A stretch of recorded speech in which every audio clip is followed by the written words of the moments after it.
If you enjoyed the video, please give it a like, and if you enjoyed the channel, go ahead and give it a subscribe. Alright, now on to the episode.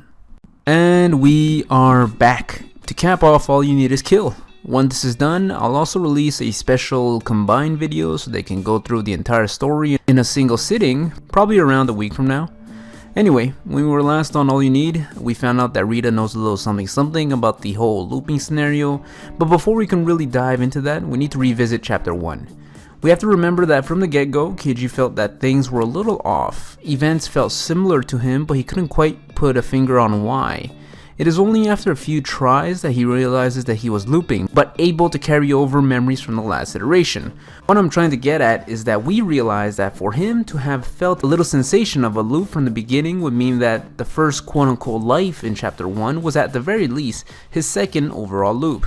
I hope I'm making sense, but what Keiji does is that he takes a marker at the beginning of every new loop to write a number on his hand, that number being the nth loop. So if we see 3, we know it's his third go. If we see 100, it's his 100th try. But the question becomes, what happened in loop 1? And for that we did get an answer in volume 1, but as I felt it would complicate the story then, I didn't really talk about it yet. But it turns out that in his very first life, Keiji had had his journey end much like the first few hundred, dead on the battlefield. But as he was dying and feeling his life seep away, he was actually found by Rita, who promised to watch over his last moments. It's hard to know if there's really something more to this initial encounter, but if we combine the knowledge that we obtained at the end of volume 1, perhaps Rita does have something to do with the entire looping situation. That said, while we've talked a lot about the events around Rita, we still don't know much about Rita herself, so let's start with a little character introduction for her. Essentially, Rita was an average girl coming from a small town somewhere in Illinois. For the most part, she wasn't really anything extraordinary, nor did she come from any special bloodline or anything, as is common in manga. Her dad was a former soldier, at least it's hinted at, but he wasn't anything particularly special. For those who've seen Goblin Slayer, the protagonist from that story shares a similar origin story to Rita, as the two watched their little town being decimated by the monsters of the series. For the Goblin Slayer, it was the attack of the goblins, while for Rita, it was the invasion of the mimics. This was particularly brutal for Rita, who was still a young girl at the time, as she watched both parents die in front of her eyes.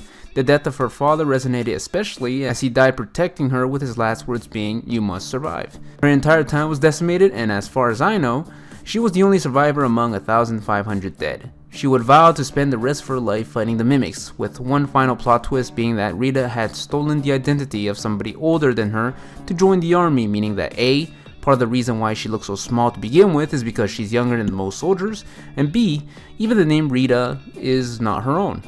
In the UDF, which is the official name of the sort of coalition of all these armies that fight against these mimics, Rita had someone who played a similar role of a hero of the battlefield that she does today, that being Arthur Hendricks.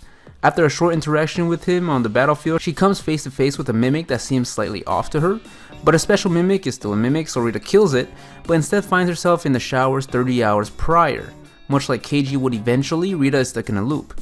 What differs from Rita and Keiji though is that while Keiji's loop would restart whenever he dies, Rita's loop cycles whenever she kills that special mimic, and that mimic seems to be more troublesome to deal with every time by some increment, either having more allies with that at all times or being more powerful. Rita also realized that mimics were becoming smarter with each subsequent loop, as much like how Keiji would improve himself after each run. These mimics were beginning to memorize the movement of its prey, which is us humans. We do get the reason behind the loops, at least Rita's loops explain. Essentially, of all the mimics, a few mimics with little antennas are special, as they do not specialize in combat, but instead serves as a backup drive to every other mimic in the vicinity. As such, whenever that save mimic, as I'll call it, dies, the universe sort of reloads to the last save, thus causing a loop. There's some additional explanation with some invented scientific mumbo jumbo with tachyon particles, but that's made up science, so I won't go too deep into that. But if we understand this concept, Rita has to make sure to be able to do two things. The first is to destroy the little antenna that the save mimic has, so it can't sort of keep sending and receiving data and signals. And the second is to leave that very same mimic for last, after killing every other mimic.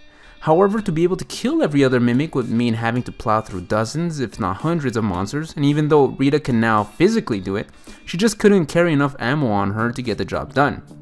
As such, she went and worked together with the engineer of the base that we met in volume 1 to develop this gigantic axe that wouldn't require ammo, while also having enough power to kill a mimic, the very same that Keiji would eventually base his weapon off of. After formulating a game plan and preparing the proper equipment, Rita sets off for her 211th time and succeeds, but finds that the person she had originally looked up to, Andrew, died in that loop, something he had never done in any prior. And because the entire looping situation had finally ended, there's no more chance for Rita to go get that elusive perfect run where nobody dies. One thing that I sort of skimmed over was how relationships have become essentially impossible for these loopers. Imagine this, you are best friends with someone for 15 plus years, but one day he or she hits his or her head on a telephone pole and all of a sudden your friendship resets back to zero. They've completely forgotten all the good days and all the bad days that they spent with you and have returned to being strangers. These loopers suffer something similar but on a longer time scale. There's no point really trying to be friends with anybody if at any minute when you head into the next loop, that person will go back to being a stranger. Even at the beginning of the series, Rita has always been portrayed as a rather distant person as she goes out of her way to not make relationships. When she finally met a fellow looper in Keiji, she literally breaks down crying because she has finally found somebody that she can share her pains and troubles with, and thus the two share a bond, the likes of which no one else can quite comprehend unless a new looper of course gets introduced. That said, the two end up working well on the battlefield because the two have spent hundreds of lives learning how to kill as many mimics as possible, essentially becoming two killing machines. It turns out that Keiji had accidentally killed the save mimic in his first run, right before Rita could, which threw him into the whole looping thing. Granted, I do think that it is a little bit strange that the entire quick save / quick load characteristics hasn't been explained fully to every member of the army, since there was a panel showing that Rita had communicated that with the higher ups to be a little strange. You know, this is some rather big news, and if I was a soldier I would have liked to know what to do. But that said, the two can now work together to try to escape these never-ending loops. Rita teaches Keiji the method that she used to escape her first loop, but when the two work together to pull it off, Keiji finds that he had reset again, meaning the conditions to his escape is different from hers. So Keiji is still looping, but as he remembers some of her quirks from previous incarnations, that makes it easy for him to get close to her with each go. The two share some rather sentimental moments, but on the battlefield, Rita shares that she believes that the reason why loops are still occurring when they were doing everything right is that due to them having gone through so many loops already, their brains have morphed and adapted to become what are essentially save files for the mimics, so as long as the two still live, neither can get out. On the other hand, if Keiji dies, Rita can escape the loop, and if Rita dies, Keiji has an out. Rita and Keiji decide to fight it out, with that realization pushing both forward. Keiji does end up landing a killing blow, and at least for me it felt like Rita could have been pulling her punches. I say this because we know she has more combat experience, having went through 200 plus loops while Keiji was in the ballpark of 150. Another thing that I can totally see is Rita being done with all this as she's experienced everything Keiji had went through and more, but that she kept herself going mainly because she knew she was the only one that could fight the mimics back.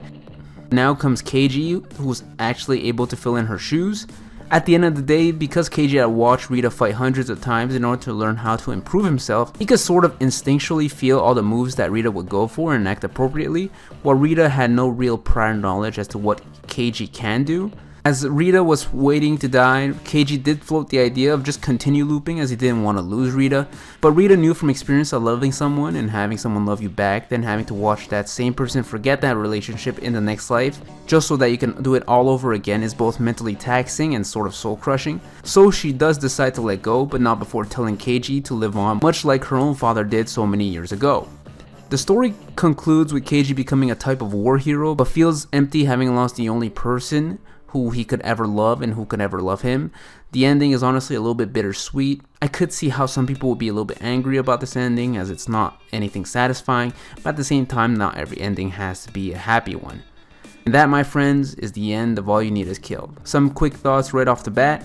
I enjoyed this. This was short, but it felt succinct, having hit every major point that I felt were the most important. Sure, there was some questions left unanswered, but let's be honest, if you can suspend disbelief when hearing about time loops, you can probably look over some of the other mysteries left unsolved. The relationship between Rita and Keiji was interesting. It didn't necessarily feel the most natural, which makes sense in the context of the premise, but was acceptable nonetheless. The art was actually really good and a major deviation from Obata's usual fare, with this being definitely more action oriented. The adaptation as a whole was fairly good, as at no points I felt this was something half-baked, and similarly, its length meant that it didn't overstay its welcome to the point where that respect for the series becomes disdain. Overall, I'm glad this was our first completed series. I wouldn't go as far as to say that All You Need Is Kill is a must read, but it's like 14 chapters, so if you have an hour or so to kill, why not? This is all you need. Thanks for watching, everybody. I'll be starting My Hero Academia Vigilantes back up, and a long stitched together video combining both parts of All You Need Is Kill will come out in a week or so. This has been Yuan from Manga4Dummies, and I'd appreciate any combination of like, comments, and subscribes. Alright, thanks dummies, Yuan out.